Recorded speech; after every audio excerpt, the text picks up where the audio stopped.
안녕하세요. 저는 결혼한 지 2년 된 30대 여자입니다. 아이는 아직 없고요. 요즘 아이 문제로 시댁과 갈등이 최고조에 달해 너무 스트레스가 심했어요. 어떻게든 참아보려고 했는데 최근에 있던 일로 이혼하게 될 것 같습니다. 평생 은행을 다니신 아버지와 중학교 선생님이시던 어머니 밑에서 외동딸로 자란 저는 부모님의 바람대로 평범하게 여중여고를 나와서 서울에 있는 중상위권 대학을 졸업했습니다. 그 이후에는 영국으로 유학을 2년 정도 다녀와 대학원에 진학했습니다. 원래 공부에 대한 욕심이 많았기에 석사와 박사를 거쳐서 교수를 하는 게 제 꿈이었어요. 부모님도 그런 제 꿈을 응원해 주셨고요. 공부만 하다 보니 남자를 만날 기회는 정말 드물었어요. 남자에 대한 관심이 없기도 했고요. 그런데 그런 저를 답답하게 여긴 선배 한 명이 지금의 남편을 소개해 주었습니다. 훤칠한 키에 유머러스한 성격의 남편과 저는 첫 만남부터 말이 잘 통해서 금방 연인으로 발전했어요. 이야기를 하면 할수록 단순히 취미뿐만 취향, 나아가 삶에 대한 가치관까지 많은 부분이 닮아 있었습니다. 특히 남편은 당시 소규모 광고회사의 PD로 일하고 있었는데 본인의 일에 대한 열정과 욕심이 많았어요. 그렇게 1년 정도 연애를 했을 무렵 남편이 먼저 저에게 함께 살자며 프로포즈를 해왔어요. 솔직히 쉬운 결정은 아니었어요. 친정 부모님께서 시댁 상황 때문에 남편을 탐탁치 않게 여기고 계셨거든요. 시댁 상황이 좋지 못하다는 건 남편을 만나고 얼마 지나지 않아 알게 되었습니다. 연로하신 시부모님은 국가에서 나오는 얼마간의 보조금과 남편이 보내는 생활비에 의존하고 계신 상황이었고, 5살 터울의 누나는 한심한 사람이었거든요. 사실 남편네 집이 어렵게 된 건 다 신우 때문이라고 해도 과언이 아닙니다. 몇 년 전 갑자기 사업을 하겠다며 가족들을 들들볶아 시부모님은 그나마 한 채 가지고 있던 집을 담보 삼아 대출을 받아주셨대요. 그런데 그 돈을 신우는 사업이 아닌 어떤 남자에게 갖다 바치고 있었답니다. 가족들이 그 사실을 알았을 때는 이미 돈을 되찾을 방법은 없었고, 그 이후로 남편은 신우하고 거의 연을 끊었다고 했어요.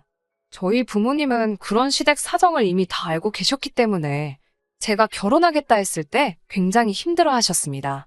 반대도 많이 하셨고요. 하지만 자식 이기는 부모 없다고 결국 3개월 만에 저희 둘을 인정해 주셨어요. 딸이 없는 집에 시집가서 힘들까 걱정하신 친정 아버지가 2억짜리 빌라와 혼수도 해주셨고요. 반면에 남편은 모아둔 1,300만 원이 전부라고 했어요. 하지만 이런 이유로 남편을 원망하거나 이혼을 생각하는 건 아니에요. 진짜 이혼을 생각하게 된 건 바로 아이 문제 때문입니다. 신혼여행을 다녀온 뒤 얼마 지나지 않았을 때예요. 하루는 시부모님이 뜬금없이 저희에게 아이는 언제 가질 거냐고 물어보시더라고요. 아직 공부도 더 해야 하고 남편 수입도 넉넉치 않아 천천히 가지려고 한다니까. 시모가 혀를 차며 아이들은 다 지 먹을 목숨 갖고 태어난다며 하루빨리 가지라고 성하셨어요. 그러면서 저놈의 강아지 때문에 애가 안 생기는 건 아니냐고 소리 지르고 갖다 버리라고 하시더라고요. 그나마 남편이 시모한테 뭐라고 해서 참고 있었고요. 참고로 그 강아지는 제가 23살부터 키워온 자식 같은 아이입니다. 그 이후로 약 1년 넘게 아기를 갖기 위해 노력했지만 도통 임신이 되지 않더라고요. 시모는 하루는 제가 말라서 애가 안 생기는 거라고 제 탓을 하다가 또 하루는 저놈의 개 때문에 안 생기는 거라고 난리였어요. 안 되겠다 싶어서 병원을 찾아가 이런저런 테스트를 했습니다. 결론은 남편 쪽에 문제가 있는 걸로 나왔고요.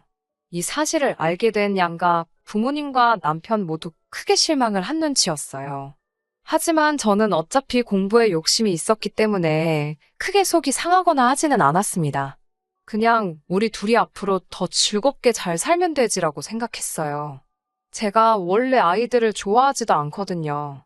단지 기분이 나빴던 건 그렇게 저를 못 살게 굴던 시댁이 막상 남편이 원인으로 나오니까 사과 한마디 없더라고요. 저희 친정에서는 남편이 지금 얼마나 마음고생하고 있겠냐며 그냥 넘어가라고 하셨지만요. 그 이후로 별일 없이 잘 지내던 저희에게 시댁에서 충격적인 소식을 전해왔습니다.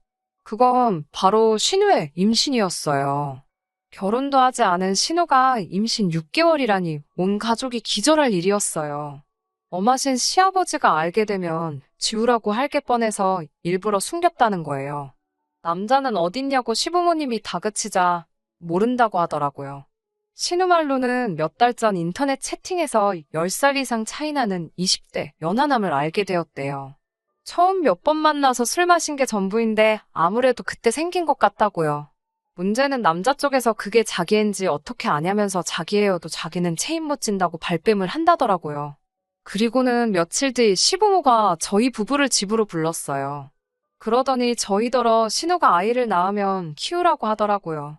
이미 배가 너무 불러서 지울 수도 없고 그렇다고 결혼을 시킬 수도 없으니 저희 부부더러 키우래요. 저희는 어차피 아이도 못 가지니까 남의 아이를 데려다 키우는 것보다는 100배 1000배 낫지 않냐면서요. 남편을 쳐다보니 이미 알고 있었던 사람처럼 옆에서 아무 말도 하지 않고 바닥만 쳐다보고 있었어요. 시모는 저에게 같은 여자로서 신우 앞길 생각해서라도 가족끼리 도와줘야 한다는 말도 안 되는 소리를 계속하고 있고, 시아버지는 어떻게 우리 핏줄을 남에게 주냐며 그건 자기 눈에 흙이 들어가기 전까지는 안 될 말이라고 저한테 마음을 고쳐먹으라더군요.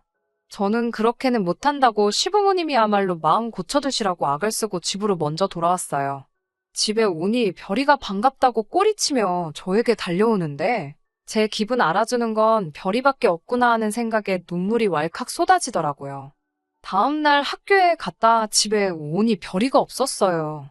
남편이 혹시 먼저 퇴근에 산책이라도 시키고 있나 싶어서 전화하니 남편은 아직 퇴근을 하지 않았고 회사에 있더라고요.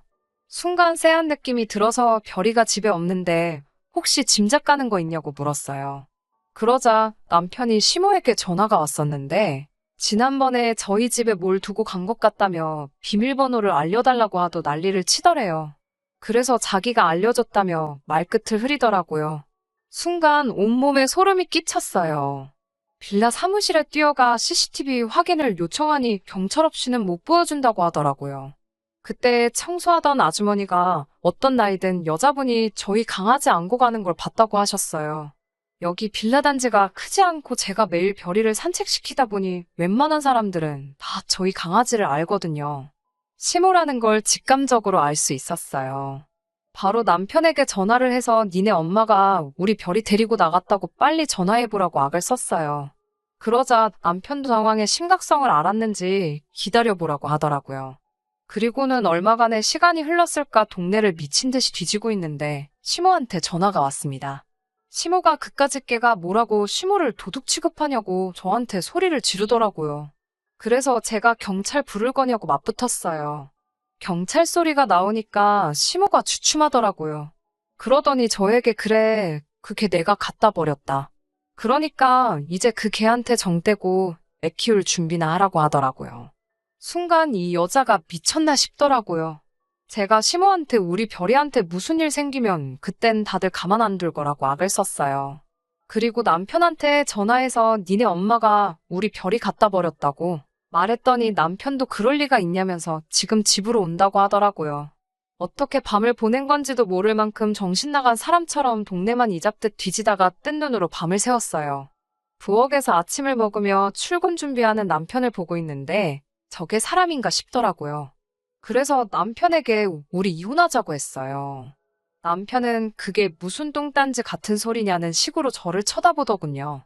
저는 더 설명하기도 싫고 말 한마디도 섞기 싫어서 그냥 이혼하자 소리만 두세 번 더 반복하고 말았습니다. 그날 오후 시부모님이 집으로 왔어요.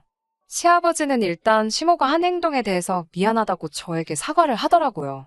하지만 덧붙이기를 네가 평소에 하도 그놈의 개만 끌어안고 도니까 시모가 그런 것 같다고. 어차피 그 개는 이제 없어졌고 이제 사람한테 정붙이고 살면 좋지 않겠냐고 하더라고요. 개 키울 정성이면 애를 키우라는 말은 신우의 아이를 두고 하는 말이겠죠. 저는 시아버지를 노려보며 제가 미쳤냐고 제가 남의 자식을 키우는 일은 없을 거라고 대꾸했어요. 그러자 남편이 저에게 조카인데 왜 남의 자식이냐면서 시댁 형편도 어렵고 신우도 적골인데? 한 가족이니까 서로 도와주는 마음으로 친자식처럼 키워보자고 하더라고요. 별이한테 하는 것만큼만 하면 충분하다고요. 다 한 통속이라는 생각에 정말 열받아서 그게 니들 핏줄이지 내 핏줄이냐며 핏대를 세우고 소리를 질렀어요.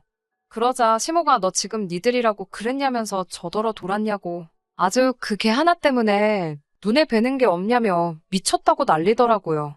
제가 그래 잘난 니들 가족끼리 실컷 키우라고 소리를 질렀더니 남편도 이제 자기 집 욕한다고 난리더군요. 제가 당장 다 내 집에서 나가라고 그랬어요. 안 그러면 경찰 부른다고요. 남편은 곧 죽어도 이게 왜 네 집이냐며 안 나가고 버티더라고요. 이 집은 엄연히 저희 친정아버지가 제 명의로 증여해준 집인데 말이에요. 부부는 공동재산인 거 모르냐고 헛소리 해대길래 증여는 아니라고 제가 실컷 비아냥거리면서 알려줬어요. 그리고선 당장 나가라고 했더니 웅얼웅얼 거리는 소리로 미안하다고 하더라고요. 그렇게 한참 실랑이를 하는데 모르는 번호로 전화가 걸려왔습니다. 집에서 멀지 않은 동물병원이었어요. 유기견인 줄 알았는데 인식칩이 있어서 찍어보니 저희 별이라고요.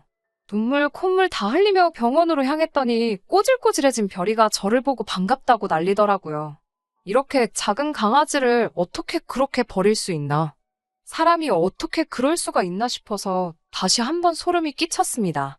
결국 친정 부모님께 연락해 요 며칠 동안 있었던 일을 다 말씀드렸어요.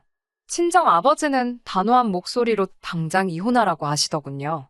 인간 같지도 않은 것들 상대할 필요도 없다고요. 여행 가방에 남편 짐을 다 싸서 현관 밖에 내놨어요. 그걸 확인한 남편이 그제서야 제 앞에 무릎을 꿇고 싹싹 빌더라고요. 이혼 말고는 다 해주겠다면서 한 번만 봐달래요. 그러더니 바보 같은 소리를 하더라고요. 자기랑 별이랑 둘 중에 누가 더 소중하냐면서요. 남편은 그게 본인일 거라 생각했나 봐요. 저는 생각할 것도 없이 별이라고 너 하나 골랐다가 쓰레기가 줄줄이 딸려와서 내가 지금 이 고생이라고 빨리 내 눈앞에서 꺼지라고 했어요. 저더러 나쁜 여자라고 욕을 하다가 또 제발 용서해달라고 울고 짜는 남편을 보니 우습기 그지없네요. 시부모도 상황의 심각성을 알았는지 저더러 어떻게 개 한 마리 때문에 이혼을 하냐며 제발 현명하게 생각하라고 연락이 옵니다. 신우도 애는 자기가 키울 거니까 제발 지 동생 버리지 말라고 하는데 그 말을 어떻게 믿겠나요? 지금 현재 남편과는 이혼 소송 중이고 모든 면에서 제가 우위에 있기 때문에 이혼은 금방 성립될 거예요. 일단 또 별이한테 해코지 할까봐 당분간은 친정에서 지내면서 하나씩 정리하려고요. 걔만도 못한 자식들이라는 말을 쓰기에는 오히려 걔한테 신뢰가 되는 것 같아서 함부로 그 말을 못 쓰겠어요. 신우와 연을 끊듯이 살던 건 사실이었어요. 신우의 허치 때문에 집안 살림 쫄딱 말아먹을 뻔했다는 사실을 알면서도 결혼한 이유지요. 그런데 이제 와서 왜 그렇게 신우의 아이를 못 키워서 안달일까 생각해봤어요. 아무래도 자기가 병원에서 무정란 판정을 받으니 그나마 자기 핏줄이 섞여있는 아이라고 아예 생판 모르는 아이를 입양해 오는 것보다 그게 나았다고 생각했나 봐요. 우리 호적에 올려서 키우고 싶어 할 정도로 의욕 넘치던 전 남편이 과연 이혼 후에도 그 아이가 자기의 아이인 것처럼 행동할지 참 궁금하네요. 별이가 평생 제 곁을 지켜주지 못할 거란 건 알아요. 그래도 이렇게 새로운 출발을 할 수 있게 되었으니 다행이에요. 그런 사람들과 평생을 살바해야 별이가 제 곁을 지켜주는 동안 저를 더 행복하게 만들어줄 사람을 찾아보려고 합니다.